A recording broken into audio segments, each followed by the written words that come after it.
வாங்க வாழைப்பூ வடை சுடலாம். வாழைப்பூ க்ளீன் பண்ணி தண்ணியில் போட்டு வச்சுருக்கிறேன். 1.5 டம்ளர் கடலைப்பருப்பு ஊற வச்சுருக்கிறேன். இதுக்கு தேவையானது வெங்காயம், வரமிளகா 3, பட்டை சின்ன துண்டு பட்டை 1, சோம்பு, இஞ்சி சின்னதாக வெட்டி வச்சுருக்கிறேன், பூண்டு இதெல்லாம் போட்டு இப்போ அரைச்சிக்கலாங்க. தேவையான அளவு உப்பு போட்டு அரைச்சிக்கலாங்க.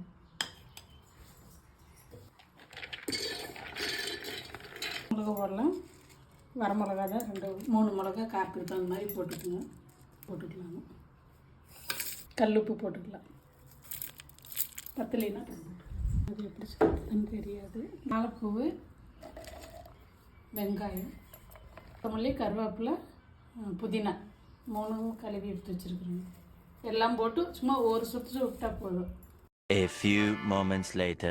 அரைச்சி எடுத்தாச்சுங்க. அப்படியே லைட்டாக அரைச்சா போதும். இந்த மாதிரி போட்டு பிசைஞ்சுக்கலாங்க.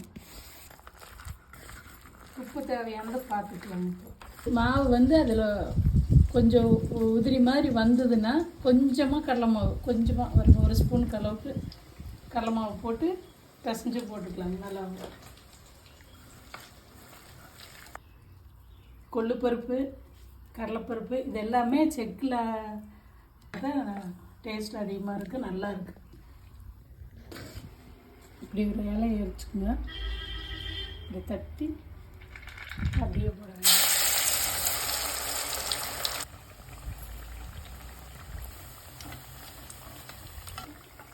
இது மாதிரி வாழைப்பூ வடை செஞ்சு சாப்பிட்டு பாருங்கள்.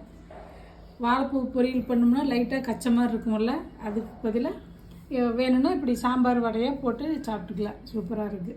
சாப்பிட்டா நல்லா இருந்தது. நீங்களும் அது மாதிரி செஞ்சு சாப்பிட்டு பாருங்கள்.